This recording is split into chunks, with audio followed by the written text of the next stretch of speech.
অনেক সময় মনে হয় এই জন্মে আমার এত কষ্ট, তত কষ্ট, অত কষ্ট। অনেক সময় আমরা বলি যে ঠাকুরের কাছে আসছি, ভগবান তুমি আমাকে এত কষ্ট দিচ্ছ, কবে মুক্তি দেবে? আবার অনেককে দেখে মনে হয় ও বাবা এত তাড়াতাড়ি চলে গেল, ও তো ঠাকুরের কাছে আসতো, তাহলে এত তাড়াতাড়ি শরীর ত্যাগ হলো কেন? যেন ঠাকুরের কাছে আসতো বলেই 100 বছর বাঁচতে হবে, সেরকম ব্যাপার কিছু নেই। মানে ভগবানের কাছে আসার সঙ্গে 100 বছর বাঁচার কোনো এগ্রিমেন্ট পেপার সইটাও হয় না কিন্তু। এটা আসলে জন্মজন্মের সংস্কার আমাদের মধ্যে প্রবাহিত হতে থাকে। সেই জন্মান্তরীণ সংস্কারের যা বর্ষে যা আমাদের কর্ম করা, সেই কর্মটা আমরা করি। যতদিন কর্ম করার থাকে ততদিন কর্ম করা হয়, তারপর কর্ম শেষ হয়ে গেলে ভগবান আমাদেরকে কোলে তুলে নেন। এটি হচ্ছে সাধারণ জগতে লীলা। আমাদের কর্মবাদ, ভারতবর্ষের শাস্ত্রের যে কর্মবাদ এবং জন্মান্তরবাদ, সেটি একই সঙ্গে প্রযুক্ত হয় মানুষের জীবনে। আমরা অন্যান্য জন্মের কথা জানি না, বুঝি না, কিন্তু ভগবান তিনি তো জানেন। তিনি সর্বজ্ঞ, আমরা জীব অল্পজ্ঞ। সেই জন্য আমরা কেবলমাত্র এই জন্মটাই দেখতে পাই, এই কাছের সময়টুকু দেখতে পাই, কাছের স্থানটুকু দেখতে পাই।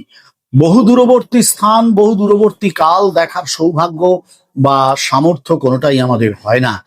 কিন্তু ভগবান তিনি সর্বজ্ঞ। তিনি কিন্তু মহৎ কালের মহান লীলার যে বিরাট প্রসার, সেটিকে বুঝতে পারেন, সেটি তার অধিগত রয়েছে।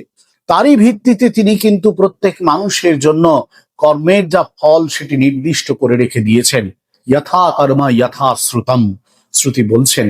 সুতরাং যার যে কর্মফল সেটি তার লাভ হবে এবং সেই অনুযায়ী তার জীবন কিন্তু অতিবাহিত হবে। এই কথাটি কিন্তু স্পষ্ট করে ভগবান জানিয়ে দিয়েছেন শাস্ত্র মুখে, এবং এটি আমাদের জীবনেও ঘটতে দেখা যায়। আমরা বুঝতে পারি না। কেন বুঝতে পারি না? তার কারণ আমরা অল্পজ্ঞ। অল্পজ্ঞ কেন? তার কারণ আমরা অধিকাংশ ক্ষেত্রে গূঢ় অবিদ্যা বা অজ্ঞান বা মায়ার দ্বারা আচ্ছন্ন।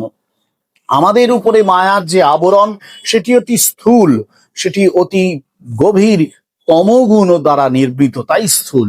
সেই কারণে আমরা কিন্তু এই অবিদ্যার মায়া অতিক্রম করে যে অতীত জন্মের ঘটনাবলী বা আমাদের পূর্ব জন্মের কর্ম অথবা আমাদের মধ্যে অধিগত যে সংস্কার, তার কোনোটারই হিসাব নিকাশ খুঁজে পাই না।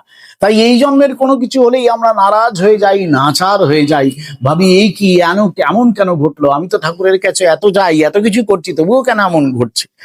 তার কারণটা হচ্ছে এই যে অতীতে যা করা আছে সেটি আমার কাছে এসে পৌঁছচ্ছে এখন। বরং এখন আমি ভগবানের কাছে যাচ্ছি বলে যতটা হওয়ার কথা ছিল হয়তো ততটা হলো না। না, বলেছিলেন না ফাল হয়ে ঢোকবার কথা ছিল, ভালো হয়ে বেরোবার কথা ছিল, সেটি হয়নি, সূচ হয়ে বেরিয়েছে। অনেক বড় কিছু হতে পারতো, হয়নি, একটু ছোট কিছু হয়ে গিয়েছে।